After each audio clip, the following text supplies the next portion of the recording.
Welcome back, everybody, to Just Keep Parenting. So glad that you joined us today.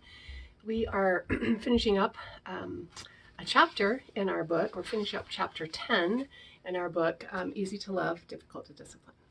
So thank you for tuning in to learn a little bit more about how to help our children rather than always punish our children, right?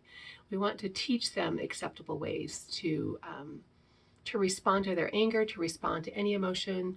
We want to teach them acceptable ways, socially acceptable ways of life, right? And so today we're going to talk about, we've been talking about the irritation points. And irritation points, just for a review, are those things that they do that irritate us, right? And making sure that the irritation points, a lot of irritation points are developmental, meaning that they do things because they're in a certain stage, right? That those ages and stages that we talk about, that's what they're doing, right? That they're supposed to be throwing a fit. That's part of their growth as a toddler.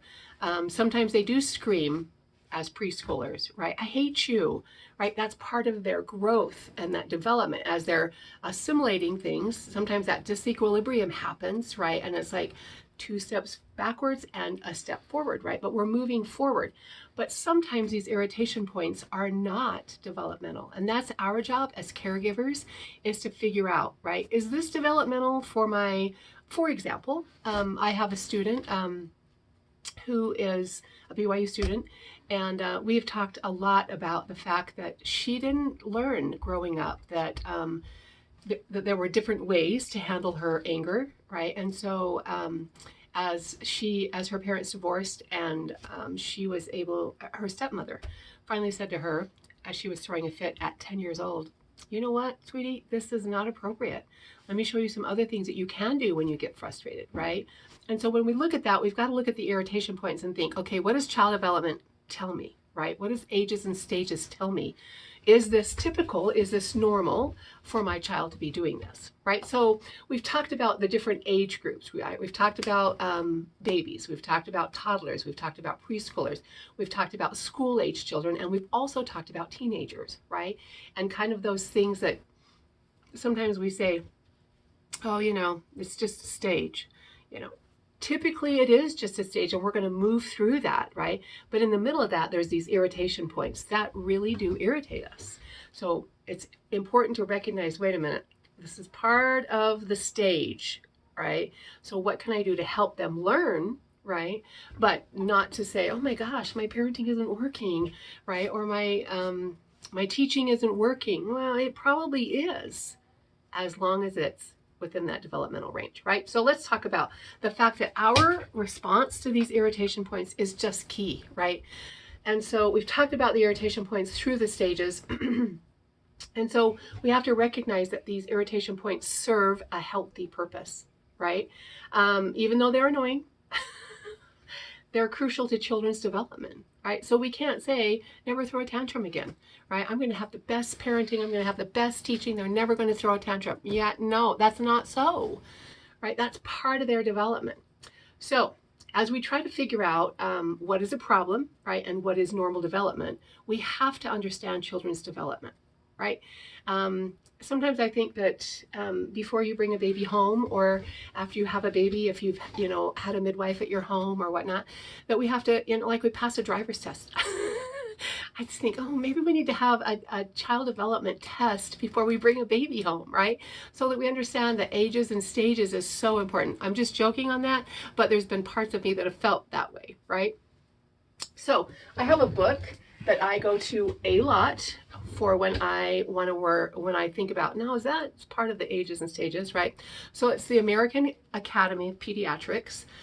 You can find them at healthychildren.org if you want to look online. But I love this book, right? And it's ages 5 to 12 because that's typically what I'm dealing with. But they also have another one for infants. But I love this book because it just goes through the ages and stages, right? And it goes through, this is what your pediatrician, right, is looking at when you go for your healthy child checks or your well child checks, right? This is what they're using. And so I love the fact that we have that at our hands, right? Or at our fingertips as well. So healthychildren.org or the American Academy of Pediatrics, the complete and authoritative guide, right? So I just love that piece that it's based on child development. Okay, so if a toddler's throwing a tantrum, we can chalk it up to normal development, right? But as my student said, yeah, it wasn't normal development for me as a 7-year-old or a 10-year-old even, right? It was a problem because I shouldn't have been throwing fits. That's not part of that ages and stages for 10-year-old children, right? So we have to take that knowledge and we have to gauge whether it's typical or not, right? So if we look at a 7-year-old, right, dawdling, distracted, we're trying to get them to go to bed and they find a magazine and they're looking at the magazine, right? Finally, the father is like, he's not listening to us. We need to get his hearing checked. No, actually, a 7-year-old, that's very much what they do. They dawdle, right? They get distracted easily because there's so much going on. And so you're asking me to go to bed, and there's lots of things between the living room and my bedroom that I'm getting distracted with, right? So there again, that's that stage of the hearing is probably okay. If you want to, get their hearing checked just to make sure, but the hearing is probably okay. It's just part of them. Now, right?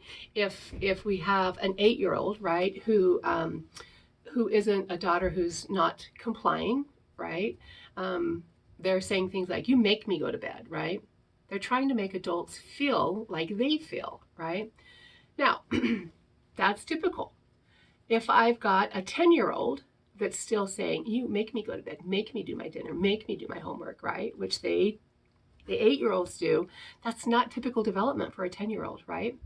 And so if an older child is doing that, then that's their communication. They're reaching out for help. Something's going amiss, right? That's not typical for them, right? So we need to go and check it out because it's something other than development at that point.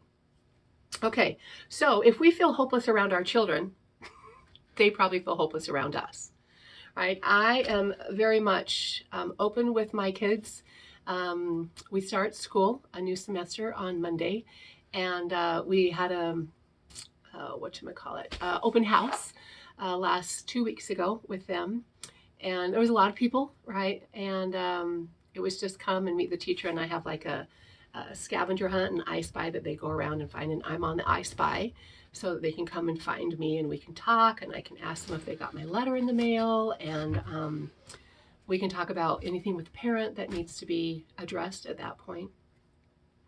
Anyway, I would always say to them, "How are you feeling today?" And they're like, "I'm okay." And I'm like, "Well, I'm kind of nervous." And I try to have nice nails.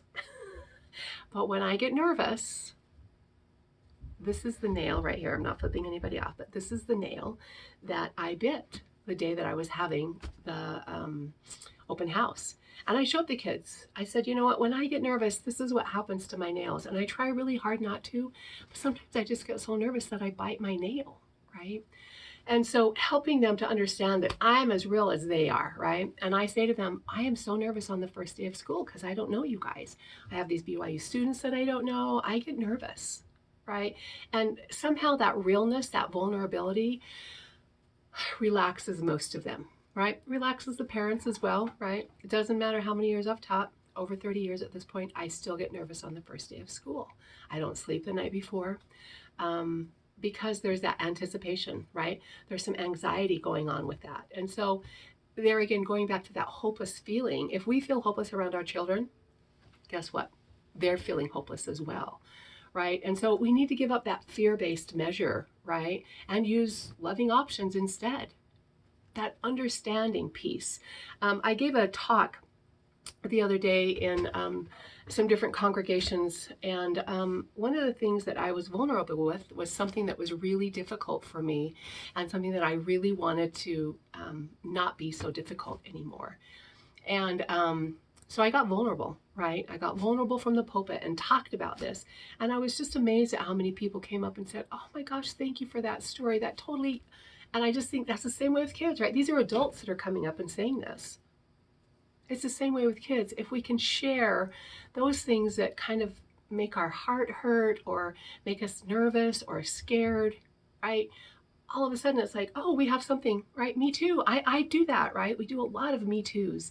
Yeah, I feel that same way, right? And then all of a sudden it's not so bad anymore, right? So if the loving options don't help, and that doesn't mean that we don't discipline, because we definitely discipline. We teach, right? We teach appropriate ways, but we might need to seek professional help for our children, right? If this isn't working for them. But I think the thing that I loved about this next to the last chapter is that there's no magic tricks, right? To overrule development. You're not going to develop, we're going to throw a magic trick, bada boom, on them. We can't do that, right? Development happens.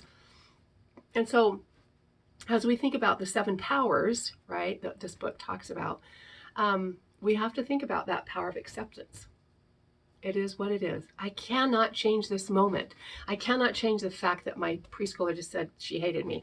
I cannot change the fact that my toddler is throwing a fit in the grocery. It is what it is, right? We can have a teaching moment, but we can't change that, right? So we can aggravate ourselves totally to the max, right? By clinging to that belief. Oh, I should have handled it differently, right? Or if I used better discipline, then my child would always comply. No, they won't, right? We've got to let go of that. They're learning, and as part of their learning, they're not going to comply all the time. At the beginning of one of our other videos, we talked about how that misbehavior, right, is part of the development. They have to try things out. They have to learn. That's experiential learning, right? And so there's not a magic trick out there to always make our children comply, always have our children want to comply, right? Because we want to make them comply, but we can't make them comply. All right.